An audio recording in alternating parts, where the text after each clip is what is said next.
Hello there. Massive spoilers for Severance Season 1 and 2 and Franz Kafka's The Trial, in case you haven't read that at any point over the last 100 years.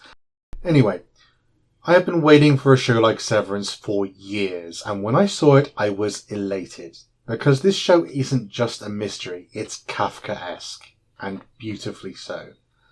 Let me tell you a little bit, and then a lot more, about The Trial by Franz Kafka and how Severance not only achieves this wonderful concept, but expresses it in its own unique way. But before we even get into the stories at all, I'd like to point out a wonderful similarity to Kafka's work that you can spot straight away in Severance, and that is their names. When on the severed floor, the severed characters' surnames are abbreviated to their initials: Mark S, Helly R, Dylan G, and Irving B. This makes a degree of narrative sense because as much information as possible is controlled from the outside world, right down to their names. However, in The Trial, the protagonist's name is Joseph K, with the surname initialized, although the reason for this is perhaps a little sadder. This initialization in Severance is clearly a homage that I found delightful. As to why Joseph K's name was initialized is most likely because the book wasn't finished. Kafka outlined the opening and concluding sections and worked on the rest in a haphazard manner while using several different notebooks simultaneously. His friend, Max Brod, knew that Kafka had a habit of destroying his own works and took the manuscript for safekeeping. Franz Kafka died in 1924 and wished for all his works to be destroyed upon his death, but Max Brod ignored his wishes and published The Trial on the 26th of April 1925. Other theories I posit would be that K was a placeholder for the name that he hadn't thought of yet, and K was perhaps for Kafka, as Joseph K may have been a self-insert. Kafka had a hard time fitting in with society, something I can very much relate to, and I think it's summed up quite well in a famous quote of his. I was ashamed of myself when I realised that life was a costume party and I attended with my real face. Side note, it's a shame they didn't wait another 4 months to release Season 2 of Severance so it could come out on the 100th anniversary of The Trial, but maybe that's asking a bit too much. Another theory as to the initialization is that in such a system we are stripped of our identity and rendered nothing but data. I think both theories are out. But anyway, let's get into the actual story, shall we? Both shows start with the surprising banality of an important event. In The Trial, the protagonist, Joseph K, has 3 people come to his home and arrest him. They don't put him in cuffs, they don't haul him away, and don't beat him up or hurt him in any way, although they do eat his breakfast. That's my breakfast. Bloody good. But they're just there to notify him, but they don't tell him what the charges are. In Severance, we start with Helly R on a table with no memory of who she is or what's going on, and we're soon shown that this is in fact how all employees first arrive. Her colleagues are just as forthcoming for her as the people who arrested Joseph K was for him, although in this case, it's just a reflection of their own lack of knowledge. Both scenes are bathed in ignorance. We're informed of a very big and important change, after which life is to continue on as normal. It's a delightful contradiction of tone within both of the scenes. Pertinent events have happened which mean a lot socially, but little practically. Kay is expected to return to his work at the bank, and Nellie is to start her work at Lumen. Nothing to worry about here. Although Helly has violent defiance against the situation, the primary purpose of the scene is to show how our protagonist, Mark S, is a cog in this machine, regardless of his lack of understanding. Another fantastic thing about Severance is that it differentiates itself from The Trial because Kafka's Joseph K is subject to an unintelligible system as an outsider, whereas Mark S is subjected to a similar system, but from within as an employee, and he still knows virtually nothing about how anything works. The show wastes no time flooding you with a ton of unanswered questions, such as, what are the scary numbers for? Why are there so many corridors? Why are the departments so far from each other? What exactly happened to Petey? Why are they rearing goats? And what on God's green earth is going on here? It throws so much incomplete information at you to make your mind race to fit the pieces together, even if the picture is a jigsaw of a clear blue sky. but there is a tacit understanding that if we did have a little bit more context, it would all make sense. There are so many wonderful moments of likeness between those two stories that are delightful to spot. In the trial, after Kay botches his first interrogation, he comes back a week later for information on his next appointment. After finding the interrogation room empty, he sets about to explore the offices of this strange organisation, mostly to show himself that it's as unpleasant on the inside as it is externally.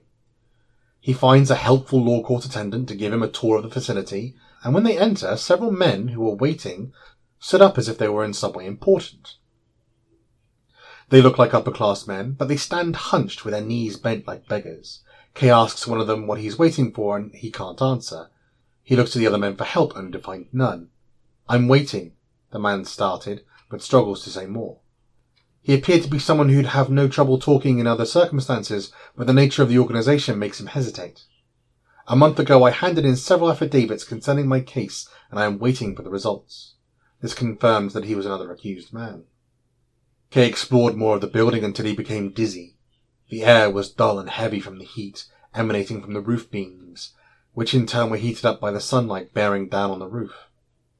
There were so many offices and corridors that Kay didn't know how to get out, and insisted the law court attendant show him the way out, but the attendant had a message to deliver and asked Kay to wait until he delivered it first. But Kay pushes the point, growing desperate to leave. "Can you show me the way? Please." What do you mean? There is only one way. I've just told you the way. Anyway, I've got to deliver a message. "Come with me. Show me." A couple of office workers emerge, and one brings him a chair and he sits down.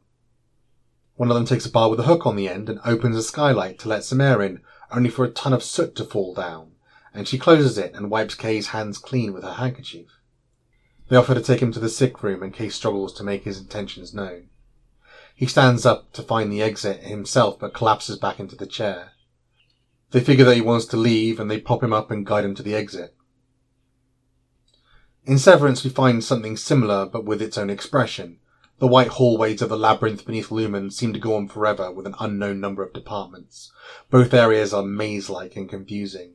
The law courts with their oppressive atmosphere, and Severance with its secrets and strange structure.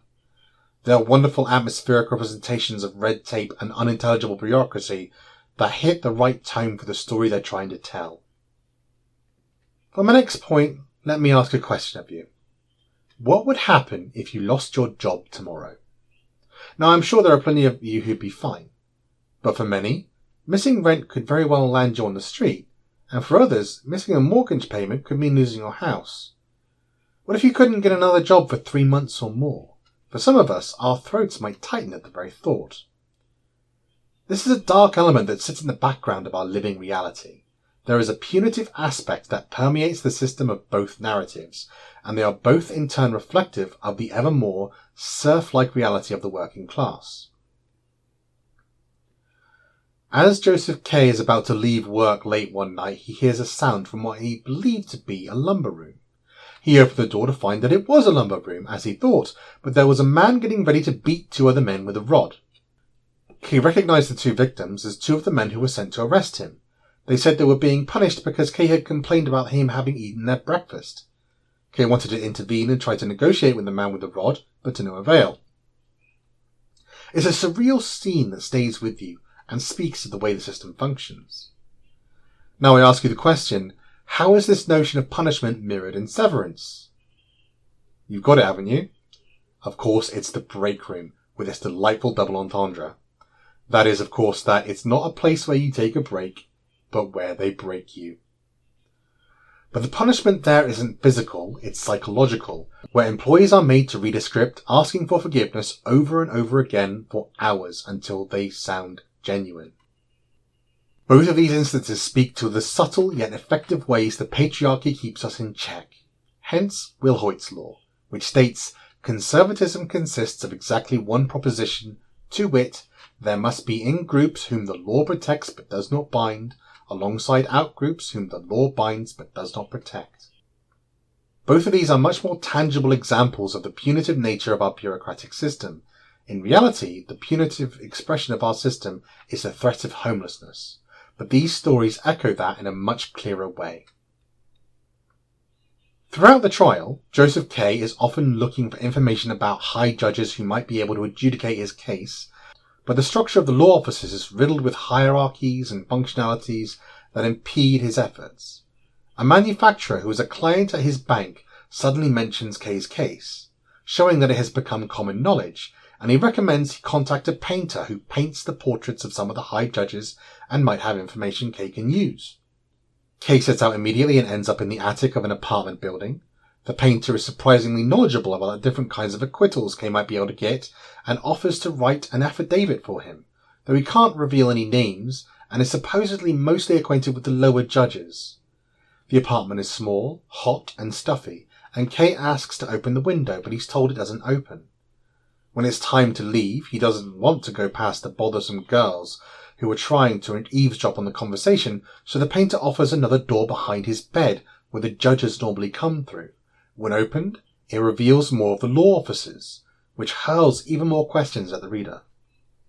You can come up with all kinds of conspiracy theories about the book when you sit and think about it, and it's hard to tell exactly how involved even the smallest characters are. Is the painter really just a painter? Is the advocate secretly more involved than he leads on? How did the manufacturer get his information? Is the priest actually a judge in disguise? In Severance on the Severed Floor, there is a simple hierarchy as far as we can tell, with Mark S. supervising the department, Mr. Milchick has a sort of middle manager role, and Ms. Cobell as the floor administrator. In Season 2, after Mr. Cobell is fired, Mr. Milchick is promoted and his former position is replaced by Ms. Huang. But then there's the board, a group of individuals who interact through intermediaries and don't actually say anything themselves. It begs the question as to exactly who is in charge and what their motives are. So both of these stories have a sort of mysterious overlying structure of leaders and you don't even have a clue as to who they might be. But you later learn Mr. Egan is in charge, at least somewhat, of Lumen. Where these two stories deviate from one another is their secondary themes. For the trial, it explores one's inner guilt and shame. It's an esoteric thing, but Joseph K. often doesn't express much of a desire to get to the bottom of his arrest. When his uncle takes him to a lawyer, he's more interested in flirting with the advocate's servant girl. Though Joseph K. does insist upon his innocence when he discusses the matter with individuals throughout the book, there's a notion that regardless of what's going on, or whatever punishment he might face, that he deserves it inherently. That there are things of which he is guilty, and that the situation he's found himself in is just a karmic consequence of his own actions, even if he doesn't know what they are. You'll always be brooding over your case. Probably I don't think enough about it. No, that's not the mistake you're making. You're too stubborn and too much of a troublemaker. That's what I hear. Who told you that? You mustn't ask me for names. Just take my warning to heart and try to be a little more cooperative. You're facing a criminal charge. Do you want to make enemies? Do you want to lose your case? This speaks to Kafka's childhood, where he was psychologically abused by his father, Hermann Kafka, and his mother was too weak and in awe of her husband to protect her son as she should have. 5 years before his death, Kafka wrote a 47-page letter to his father to explain how his childhood had informed him. Here's a small excerpt. You asked me recently why I claimed to be afraid of you. I did not know, as usual, how to answer, partly because of the very reason I'm afraid of you. Partly because an explanation of my fear would require more details than I could even begin to make coherent in speech. And if I now try to answer in writing, it will still be nowhere near complete, because even in writing my fear and its consequences raise a barrier between us, and because the magnitude of material far exceeds my memory and my understanding.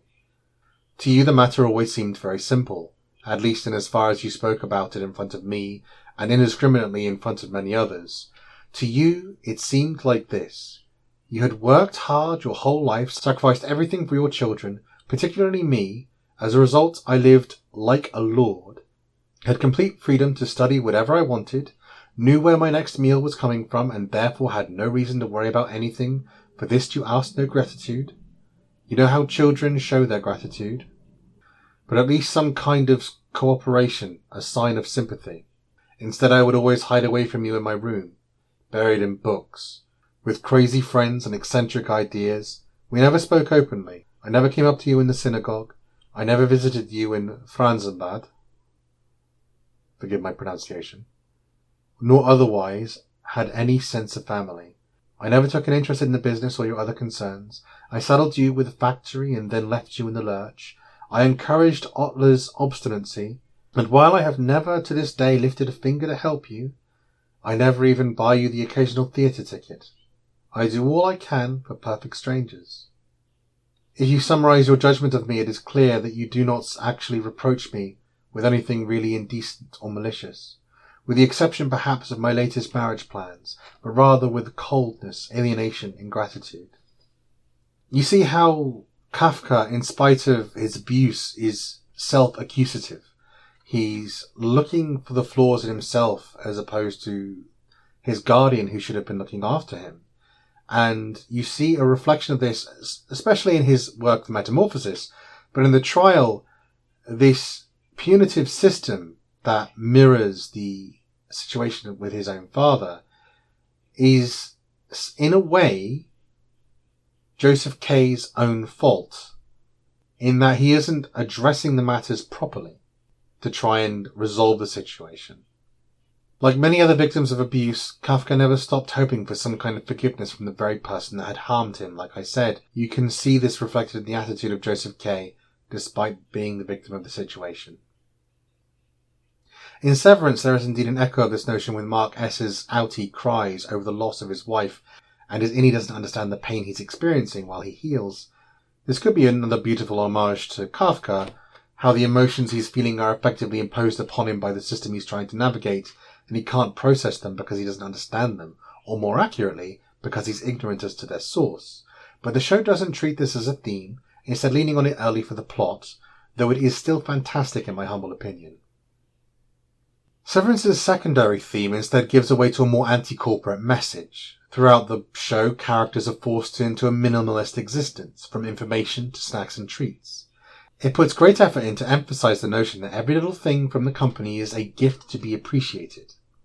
It reminds me of the "you'll own nothing and you'll be happy" phrase published by the World Economic Forum, based on a 2016 essay by Ida Alkin about a future in which a hypothetical person relies on the sharing economy for many of their needs. The phrase has been co-opted by propagandists who use the World Economic Forum of desiring restrictions on ownership of personal property. But in reality, under the system we live in, we the people are finding ourselves squeezed tighter and tighter with every passing year. The notion of buying a house went from the American dream to a pipe dream. Grocery prices are through the roof and more jobs are being replaced by AI. The massive consumerist society appears to be crumbling, and we are having to work for the billionaires who own everything on a wage that doesn't even sustain us while we're being distracted by bread and circuses and made to fight each other over whatever social issue is most fashionable at any given moment. So it seems the phrase "you'll own nothing and you'll be happy" is far more reflective of our current situation, especially for those of us who are millennials or younger, who keep getting priced out of our own existence. Say gratitude. Gratitude. We own less and less because our labour isn't compensated, and under a sharing economy we can at least assure that our needs are met. But under a capitalist model, everything is controlled. We own nothing, they hold the power, and we get creamer with our coffee if we behave ourselves. Process of file in the old days, they'd shake our hand and fill up the creamer. I still don't buy they actually incentivized creamer. They did, and back then, we were grateful for it. But the protagonists struggle against this system, pushing the boundaries to advance the plot. The show isn't just about confusing an oppressive system we live under, but also a rebellion against it. So if you can't tell by now, I really do like the show. In the trial, the secondary theme is an inward struggle, and in Severance it is an outward one, both of which is expressed beautifully in their respective forms. Chef's kiss to both, really. But of course, I can't move on without talking about another prominent theme in Severance, and that is the question of identity. Having one's mind split into two separate consciousnesses is an idea that has this theme inherent within it. But it's the second season where they really lean into it, and the notion of identity really takes center stage. If you're liking the video so far, don't forget to like and subscribe. Also, I had my first monthly newsletter giveaway this month, and the winner, Natasha, was so kind that she made a TikTok video about it with her son and tagged me. But I do need more people to sign up to my newsletter if I'm going to be giving away more copies of the game. My newsletter link is in the description, where I update you with videos about writing, fiction, and occasionally game design. And as I said, I'm giving away a free copy of my game every month, so sign up for my newsletter and be happy. Now back to the video. So on the question of identity, of course we had Helena pretending to be Helly and no one but Irving realised this for 3.5 episodes. It questions the notion that even our most intimate partners would recognise us under similar circumstances. Is who we are only skin deep? Or even if it isn't, does anyone really care? If it walks like Helly and it quacks like Helly, I guess it's just Helly, right? Then of course there's the inherent superiority of the outie consciousness. Is it okay to subject another consciousness to servitude if it's your own? Is it your property just because it's in your own body? Who's to say it's your body and not their body? As viewers, it's the innie's journey that we've spent by far the most time with and are much more invested in. From this perspective, the outies are little more than antagonist slavers, outsourcing their labour as unwilling serfs. Helly, of course, has a pretty big back and forth during the first season with her outie. I am a person. You are not. I make the decisions. You do not. And if you ever do anything to my fingers, know that I will keep you alive long enough to horribly regret that. And ends up sending a message to the elevator through a rather creative means.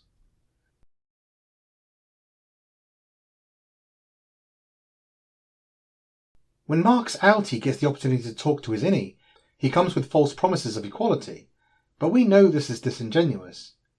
The conversation mirrors, in a very personal way, the plight of history subjugated against their oppressors. Mark's outie wants cooperation for what is granted a noble and just goal, but he's also asking his innie to sacrifice himself for it with a faux promise of freedom. Is it really okay to use a sentient consciousness like this and discard it on a whim under the excuse that it's part of you, or merely the result of your decisions? Is it any different from getting rid of an unwanted child when we realise that parenting isn't what we thought it was? Having said all the wonderful things I have about Severance, when it came to writing the second season, it's clear that there was a very big problem looming over the writers. To preface that, there are so many great shows out there that are just one season, or should be just one season, because the story doesn't serve a drawn-out narrative, and I really do feel that Severance is one of those shows, and I'll tell you why. In storytelling, there's a ton of rules that authors need to learn and understand, and when they have a comprehensive understanding of these rules, they need to choose which ones to break. The reason these rules exist is because they are simply the building blocks that people expect in a good story, but when done well, every rule can be broken to great effect. The rule that the trial breaks is that you don't ever use abusive cliffhangers. What is an abusive cliffhanger, I hear you ask? Well, in a story, you make the reader interested by asking a question. For example, the protagonist's father was murdered, and so you spend the whole novel trying to figure out who done it, but even if this novel is supposed to be part of a series, that question must be answered by the end of the same book. So you get to the end of the book and find the killer, that's great. It gives the reader closure, but then you kill off the killer at the end of the book and you don't know who did it. That's a cliffhanger. It makes you curious about the next book. So an abusive cliffhanger is when you ask a question early in the book that never gets answered by the end. It's a terrible way to make someone read your whole series because the first book won't be satisfying without that conclusion. It is a rule for a reason. But Kafka, as far as we can tell, had no intention of writing a sequel. The fact that you never find out what's going on, or how the system works, or even why Joseph K. was arrested, is the point of the whole book. That is the Kafkaesque. It is the bureaucracy of our lives, the red tape, the pomp and circumstance. It's the fact that although there are people in every vocation that knows their job in and out, no one in our society knows how absolutely everything functions. We play our part in a metaphysical machine that was constructed centuries before we were born, and we just trust that everyone else is doing their part to keep this thing going while we do ours. But when you fall afoul of this milieu, and you want to actually figure out the intricacies of the machine, you find yourself alienated. Cliques hold the keys of information, and you are expected to simply fall in line, or else you are considered a nuisance at best, or at worst, a threat. At the end of the book, Joseph K is taken to a small stone quarry outside of town by two men in frock coats and top hats before he is stabbed in the ribs and left to die. This channel is ultimately about creative thinking and storytelling, so I'd like to invite you to join me for a little exercise. I want you to imagine for a moment that you haven't watched season 2 of Severance, and you are instead a writer trying to write it. The problem they faced as writers was that the longer Severance goes on, the more people are going to want answers from it. And if they do want what I believe is the right thing and end it without answering most of the questions of Lumen and the Severed Floor, people are going to be furious. This amazing show would adopt the reputation of Lost, because people don't care about nuance or philosophy or interpretation. But to make my case, look at it this way. If you end up knowing how everything works, it will undermine its own theme and cause everything to fall flat. Even if they were to cop out and say it's all aliens or something, the magic of the show would be lost, because it is the lack of an answer in this very specific situation that makes it incredible. How would you overcome this problem? I did have my own prediction for the end of season 2, given all of the cult-like activity of the show, which is significantly ramped up in the second season. I was almost certain it was going to emulate The Wicker Man, and I'm not talking about the Nick Cage version as I haven't seen it, I'm talking about the original with Christopher Lee as the village leader. The protagonist is herded around the village looking for a missing person, and when the time of the ritual comes, he knocks out someone dressed as a fool, steals his clothes and impersonates him to get to the bottom of the mystery. But that was the villagers' plan all along, as they were a cult, and they needed the fool to attend of his own volition so they could sacrifice him in the Wicker Man to ensure a great harvest. So my prediction was that Mark would run to Gemma in Cold Harbor, and the twist would come in and they would both be sacrificed to Keir. All of the pieces were there for a similar conclusion to Severance. Ms. Cobell tells Mark Scout he needs to save his wife. He's the one who coded her programs, and when Ms. Cobell referred to the various figures of woe, frolic, malice and dread, I was quite sure I was right on the money. But I know modern audiences would have hated that ending. People can't bear a bad ending these days. So they usurped the Kafkaesque, where they would be forced to end the show with the bad guys winning, and turned it into a classic Prince saves the damsel in distress. Now, I'm not saying it was a bad ending at all. This scene was pretty cool. But you can't deny that in terms of the theme, it was a fairly prosaic bait and switch to give people the illusion of closure they were looking for. Where were they even running to? Though with that being said, I am happy with the abundance of unanswered questions, and I don't think a spin-off series is necessary. It was and always will be an amazing show. But I'm not quite done yet. Why I really love the Kafkaesque is that it expresses the problems I faced throughout my whole life as an autistic person. These esoteric rituals were supposed to understand intuitively the confusing system we live in, and the demands of our local milieu are so hard to navigate even at my age. I try my level best to be polite, respectful, and even smile when the situation demands, yet I seem to almost always fall afoul of someone else's attitude. Every day at work feels so much like the corridors of Lumen, or the offices of the trial. It's suffocating and obfuscating. And I swear I just want to get by without any drama, and for the most part I manage it, but it is a minefield. Both of these forms of art exemplify and validate those feelings. They are such powerful pieces of work, and they are valuable to me in ways most other stories could never be. And lastly, this is Jim. Jim is a lycanthrope who works as a scribe on a submarine. That's right, he's a like and subscribe. Jim likes the opaque system of paperwork and esoteric systems. He may not know what anyone else is doing, but he enjoys the knowledge of his own work, and that he is an important part of the system, even if it is no more important than any other. Belonging to an organization, no matter how unintelligible it is comforting to someone who doesn't present the same way as everyone else. The sense of belonging is what comforts him. Anyway, thanks, and like and subscribe. Have a good day.